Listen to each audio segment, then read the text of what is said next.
Επιστρέψαμε, κυρίες και κύριοι, και να περάσουμε σε ένα πολύ μεγάλο θέμα που κατά καιρούς το πιάνουμε, το αφήνουμε, αλλά πάντα είναι επίκαιρο και δει αυτή την εποχή, γιατί είχαμε και την επίσκεψη του Αμερικανού Υπουργού, του κυρίου Κέρι, στην Ελλάδα. Είναι οι ελληνοαμερικανικές σχέσεις και ό,τι συνεπάγεται μέσα από αυτό. Είναι, με τη βοήθεια του διαδικτύου κοντά μας, ο κύριος Γιάννος Γραμματίδης, είναι ο πρόεδρος του Ελληνοαμερικανικού Επιμελητηρίου, για να συζητήσουμε μαζί του το θέμα των ελληνοαμερικανικών σχέσεων κτλ. Κύριε Γραμματίδη, καλό απόγευμα. Καλό απόγευμα. Θα ήθελα να κάνω μια μικρή διόρθωση. Είμαι ο επίτιμος πρόεδρος του Ελληνοαμερικανικού Επιμελητηρίου. Βέβαια. Έχετε δίκιο. Επίτιμος πρόεδρος του Ελληνοαμερικανικού. Έχετε απόλυτο δίκιο, δική μου παράληψη. Δύο επίτιμοι έχουμε εμείς στην Ελλάδα. Εγώ στο Επιμελητήριο και ο Μητσοτάκης ως πρωθυπουργός. Μάλιστα. Να ξεκινήσω με αυτή την γενική ερώτηση που αφορά τις ελληνοαμερικανικές σχέσεις. Δεν ξέρω σε τι επίπεδο πιστεύετε ότι βρίσκονται αυτή τη χρονική στιγμή. Πρέπει να πω ότι οι ελληνοαμερικανικές σχέσεις βρίσκονται σε ένα σχετικά καλό επίπεδο. Θα μπορούσαν να είχαν αξιοποιηθεί ακόμα περισσότερο με ευθύνη της ελληνικής κυβέρνησης, πράγμα το οποίο δεν έχει γίνει. Και δεν έχει γίνει παρά το γεγονός ότι η ελληνική κυβέρνηση έχει πράγματι κάνει ορισμένες κινήσεις οι οποίες εξυπηρετούν λογικές και πάγιες θέσεις της αμερικανικής πολιτικής, όπως είναι παραδείγματος χάρη η στάση της στο θέμα των αγωγών.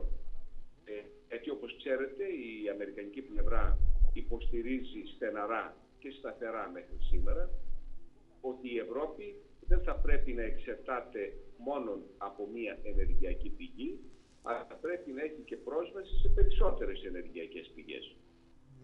Αυτό διότι η ρωσική, θα έλεγα, κυδαιμονία της Ευρώπης λόγω του ενεργειακού είναι πάρα πολύ μεγάλη και δεν πρέπει κανείς να εξαρτάται μόνο από αυτή την κυδαιμονία, αλλά να αναπτύσσει και άλλες παράγγελες πηγές για μια δύσκολη ώρα. Ξέρετε ότι έχουμε στη διεθνή σκακέρα τέτοιου είδους παραδείγματα, όπως ήταν η Γεωργία, όπως ήταν η Ουκρανία.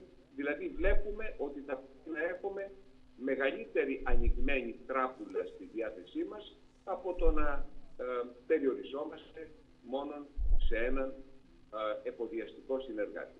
Αυτό λοιπόν ήταν μια καλή πρωτοβουλία της ελληνικής κυβέρνησης, διότι πράγματι με την στήριξη του αγωγού TAP και των διασυνδετηρίων αγωγών, κυρίως δηλαδή του IGP της Βουλγαρίας, αυτό ήταν μια καλή χειρονομία καλής θέλησης, αλλά είναι πολλά άλλα τα οποία θα έπρεπε να κάνει και δεν έκανε η ελληνική κυβέρνηση, όχι προς το συμφέρον της αμερικανικής πολιτικής, άρα θα έπρεπε να τα κάνει προς το συμφέρον της ελληνικής εξωτερικής και εσωτερικής πολιτικής. Σε αυτό το σημείο, πέρα από τους δύο αγωγούς που είπατε, πρέπει να προσθέσουμε και τους τερματικούς σταθμούς που πιθανόν θα γίνουν και αφορά το υγροποιημένο φυσικό αέριο.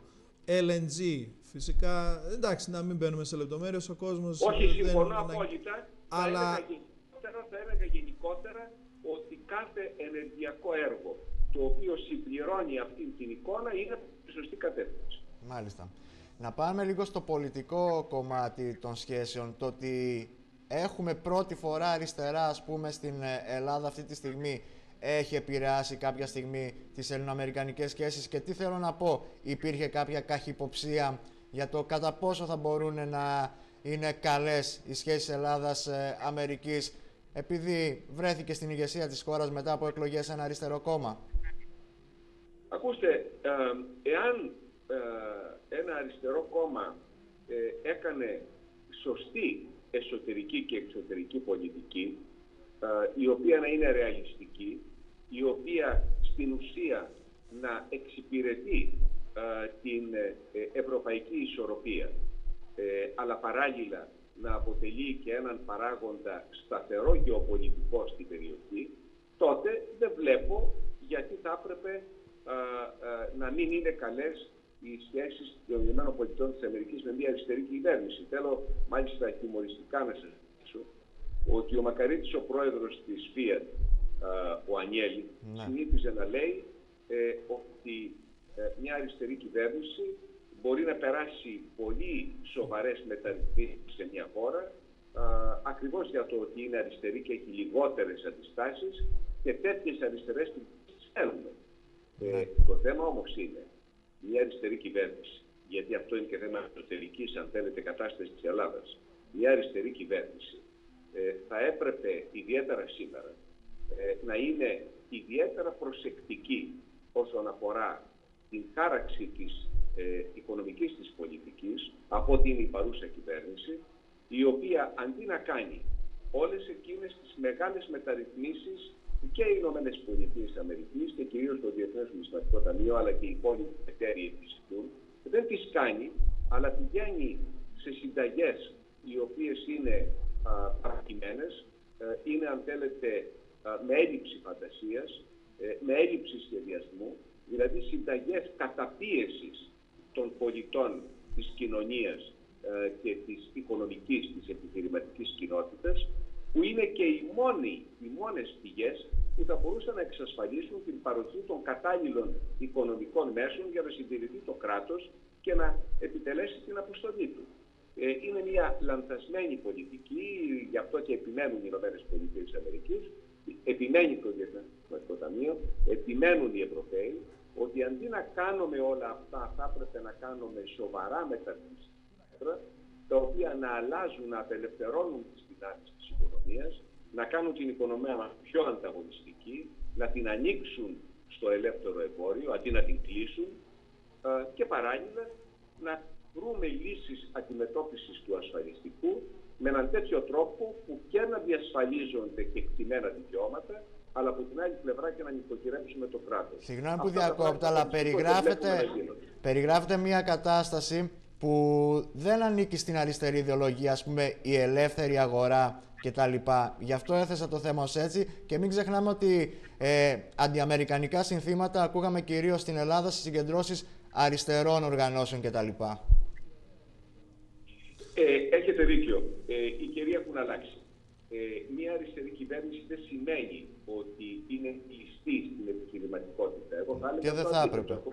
Έχουμε και τέτοια παραδείγματα. Απλώς στη χώρα μας έχουμε μάθει ότι όταν είμαστε αντιπολίτευση να κάνουμε μια στήρα αντιπολίτευση, και ειδικά όταν είμαστε και λίγο Αμερικανοί, να πουλάει σε κάποια μερίδα του κόσμου. Δυστυχώς δεν έχουμε καταλάβει, είμαστε σύμμαχοι, είμαστε με μια χώρα που αυτή τη στιγμή γίνονται πολλές εμπορικές συνεργασίες, υπάρχει μεγάλη ομογένεια εκεί, και βλέπω ότι πάντα το έχουμε αυτό. Ίσως είναι και κάποιο λάθος που κρατάμε σαν λαός, ώστε να βγάζουμε κάποιες ταμπέλες, είναι οι καλοί Ρώσοι, οι κακοί Αμερικάνοι, δηλαδή πράγματα που πρέπει να τους κρίνουμε τελικά από τις πράξεις, και σαν χώρα δεν έχουμε να χωρίσουμε κάτι σε αυτό. Εγώ χαίρομαι που το λέτε. Διότι αυτές οι ταμπέλες ευθύνονται κυρίως για την έλλειψη κοινωνικής συνοχής, την έλλειψη γενικότερα θεσμικής συνέχειας στην Ελλάδα. Εγώ δεν θέλω να κάνω διάκριση, γιατί αυτό πια είναι παροτιμητό ανάμεσα σε αριστερούς, κεντρώους, δεξιούς. Αυτά είναι πράγματα τα οποία είναι ταμπέλες του παρελθόντος, εμένα δεν με εκφράζουν καθόλου. Εκείνο το οποίο πραγματικά με στεναχωρεί είναι η ιδεολειψία. Και φαντάζομαι, αυτό αναφέρεστε.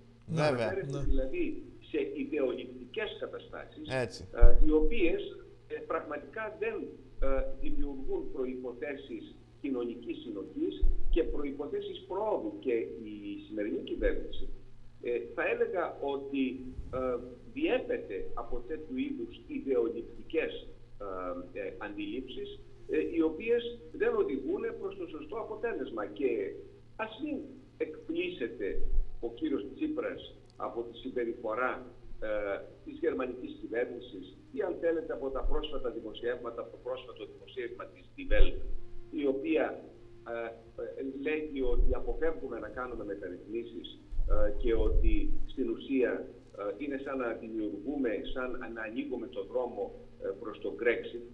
Αυτό θα έλεγα ότι είναι κάτι που εμείς οδηγούμε, διότι εάν υποσχόμαστε ότι θα κάνουμε μεταρρυθμίσεις, δεν χρειάζεται να το υποσχόμαστε, έπρεπε να το προτείνουμε, γιατί τις χρειαζόμαστε τις μεταρρυθμίσεις. Ναι. Και δεν το κάνουμε. Και αν θέλετε δεν έχουμε και τον σχετικό σχεδιασμό να το κάνουμε, καταλαβαίνετε ότι τότε φυσικά και δίνει δικαίωμα στον οποιονδήποτε δανειστή να πάρει αρνητικές θέσεις απέναντι στην ελληνική προσπάθεια. Κύριε Γραμματίδη. Συγγνώμη Γιώργο, Ναι. να προχωρήσω λίγο παρακάτω το συλλογισμό και την αναφορά που έκανα πριν. Καταρχήν θα συζητήσουμε και αργότερα, γιατί ξέρω ότι είστε πρόεδρος ενός καινούριου κόμματος και θα μας τα πείτε αργότερα. Όχι κόμματος. Κινήματος. Δεν καθόλου η λέξη κόμμα. Είναι ένα κοινωνικό κίνημα. Είναι ένα καινούριο πολιτικό κίνημα. Ωραία, η Νέα Πορεία Νέα Ελλάδα. Νέα Πορεία Νέα Ελλάδα. Είμαστε απόλυτα διακριτικοί από το υπόλοιπο πολιτικό κατεστημένο, το οποίο σαφώς και δεν μας εκφράζει. Ωραία, θα μας τα πείτε. Απλώς ήθελα εδώ πάνω, λέγοντας πριν για τις σχέσεις, είχαμε την πρόσφατη επίσκεψη του Υπουργού του κυρίου Κέρι. Βγάλατε μία ανακοίνωση ότι δεν το αξιοποίησε αυτό η ελληνική κυβέρνηση προς την παροχή τεχνικής βοήθειας, δηλαδή το να ζητήσουμε τεχνογνωσία, έτσι ακριβώς, για να μπορέσουμε για το μεγάλο πρόβλημα που είναι το προσφυγικό, παύλα μεταναστευτικό θα πω, γιατί σιγά σιγά καταλαβαίνουμε ότι δεν είναι πια μόνο προσφυγικό, έτσι, είναι και μεταναστευτικό. Μπορείτε να μας πείτε δύο λόγια για αυτή την ανακοίνωση? Και για ποιο λόγο θεωρείτε ότι δεν αξιοποιήθηκε η επίσκεψη του κυρίου Κέρι όσο έπρεπε? Ωραία. Αυτό δεν είναι κάτι καινούριο. Η μία αξιοποίηση μιας τέτοιας ευκαιρίας, μιας τέτοιας μεγάλης συνάντησης, είτε γίνεται εδώ στην Ελλάδα, είτε γίνεται στην Αμερική, δεν αξιοποιήθηκε ποτέ κατάλληλα και από τις περασμένες κυβερνήσεις, για να είμαστε απόλυτα δίκαιοι. Ναι. Τι εννοώ με αυτό?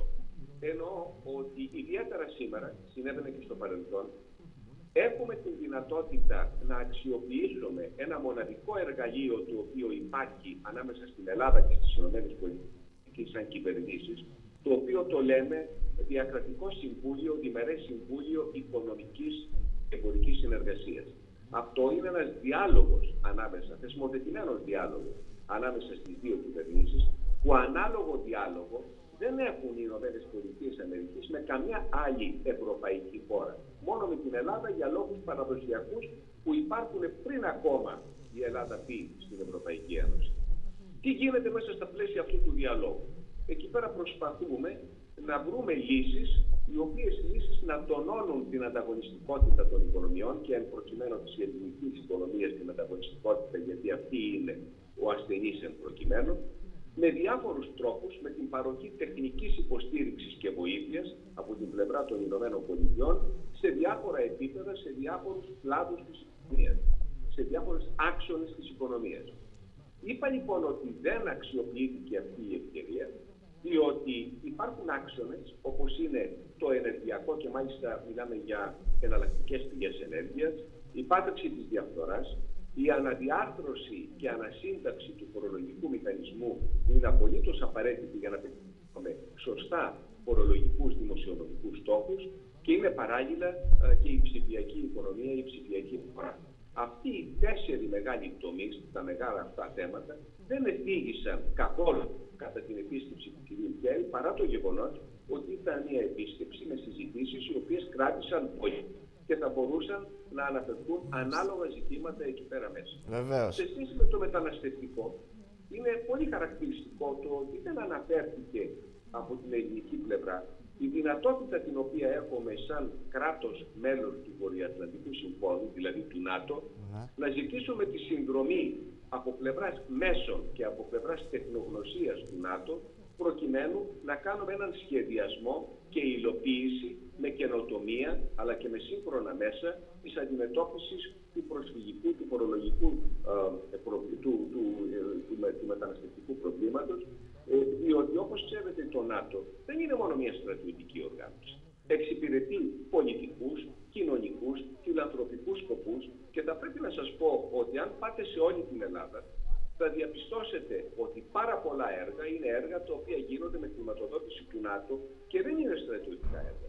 Είναι πολιτικά έργα. Μήπως όμως ενέχει κάποιους κινδύνους Και γι' αυτό δεν ζητήσαμε τη βοήθεια, δηλαδή να δούμε ας πούμε κάποιες, το γνωστό φόβο έτσι, μαζί με τους Τούρκους ή και με άλλες δυνάμεις, αλλά και τους Τούρκους μέσα, να φυλάμε τα σύνορα, να κάνουμε κοινές περιπολίες.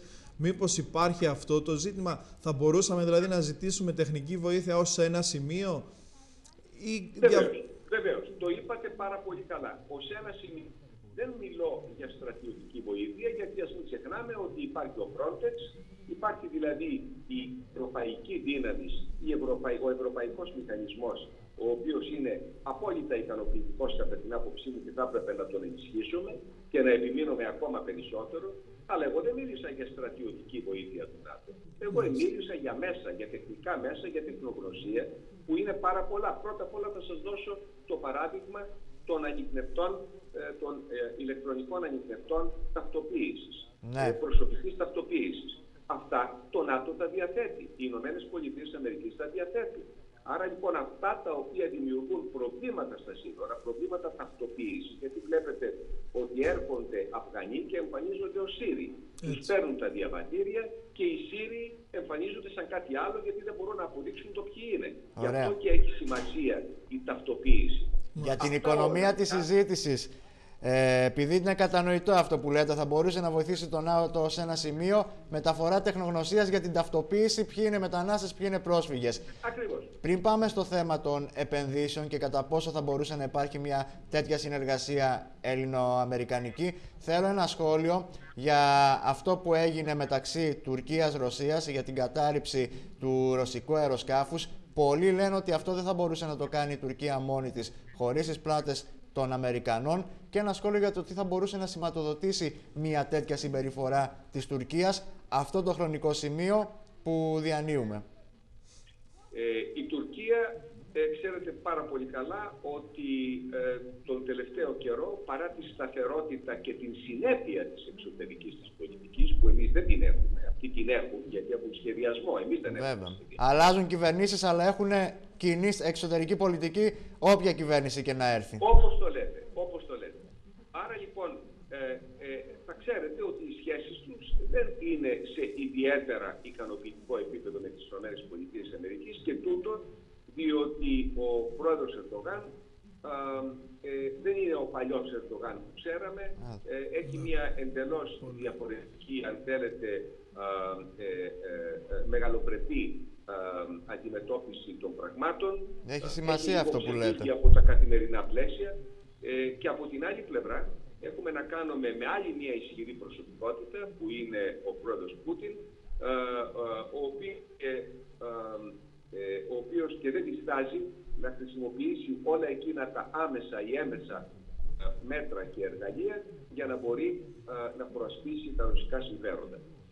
Δεν υπάρχει, είναι σενάριο επιστημονικής φαντασίας το να λέει κανείς ότι πίσω από την Τουρκία κρύβεται η Αμερική.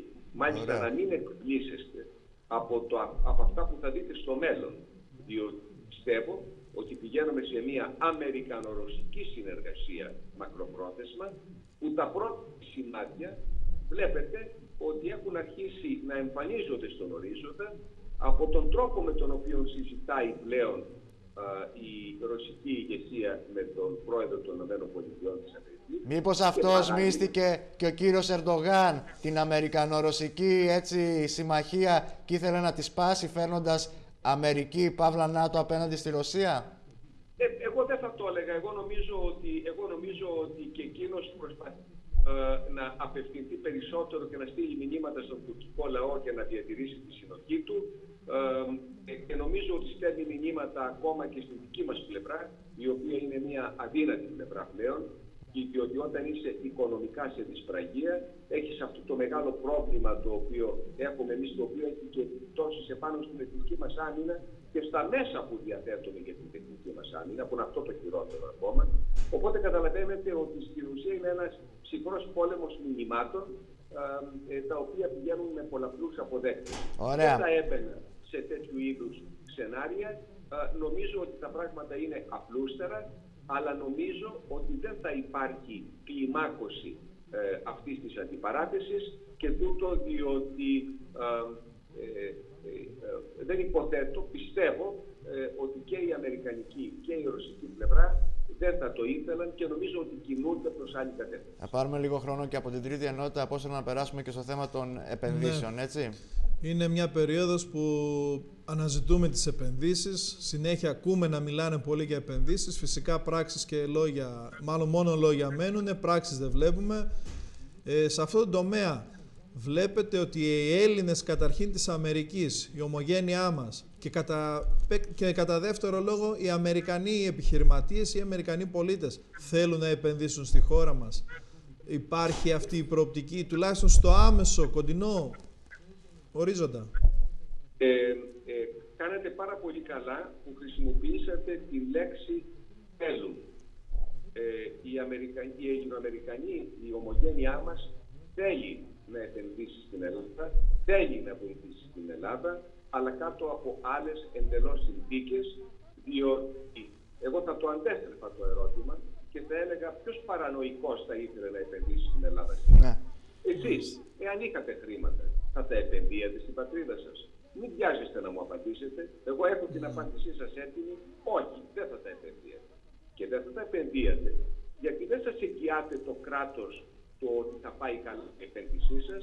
Δεν σας εγγυάται το κράτος ένα σύγχρονο, σταθερό και χωρίς εκπλήξεις φορολογικό πλαίσιο.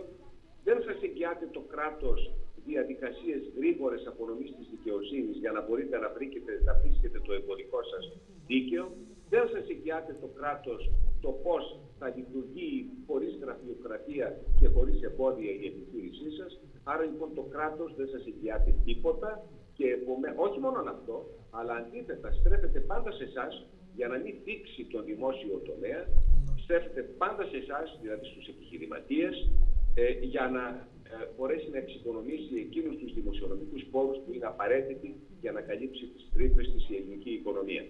Λοιπόν, εάν δεν αλλάξουμε, και αυτό αφορά κάθε χώρα, δεν αφορά μόνο την Αμερική, εάν δεν αλλάξουμε, εάν δεν κάνουμε βαθιές μεταρρυθμίσεις που να τις εννοούμε και να μην τις αποκρούμε ιδεολογικά, εάν δεν κοιτάξουμε να ξαναφτιάξουμε την οικονομία μας από την αρχή, εάν δεν κάνουμε μια επαναδιαπραγμάτευση προτείνοντας γενναία κίνητρα για την επιχειρηματικότητα, για τους αγρότες, για τους επιχειρηματίες, για τους ελεύθερους επαγγελματίες, αντί να τους επιβάλλουμε συνεχή φορολογικά μέτρα, όλα αυτά πρέπει να γίνουν στα πλαίσια μιας επαναδιαπραγμάτευσης σοβαρής με τους δανειστές μας, επάνω σε μια άλλη βάση που να την πιστεύουμε όμως σαν κυβέρνηση. Όχι ιδεολογικά να την αρνούμαστε. Πολύ μεγάλο κεφάλαιο και αυτό. Στην Ελλάδα, ούτε από τους Έλληνες, ούτε από τους ξένους. Κύριε Γραμματίδη, να σας ευχαριστήσουμε πάρα πολύ. Ήταν ο επίτιμος πρόεδρος του Ελληνοαμερικανικού Επιμελητηρίου, ο κύριος Γιάννος Γραμματίδης. Να είστε καλά. Ευχαριστούμε για την διαδικτυακή σας παρουσία στην εκπομπή Θες να μάθεις. Να είστε καλά. Καλή συνέχεια. Εύχομαι σε όλους σας. Ευχαριστούμε. Ακούσαμε τι μας είπε και ο κύριος Γραμματίδης. Να πάμε στο δεύτερο διάλειμμα της εκπομπής μας και επιστρέφουμε με ένα πολύ ενδιαφέρον θέμα. Θα έχουμε εκπροσώπους γραφείων τελετών για να συζητήσουμε θέματα του κλάδου που αφορούν όλους μας.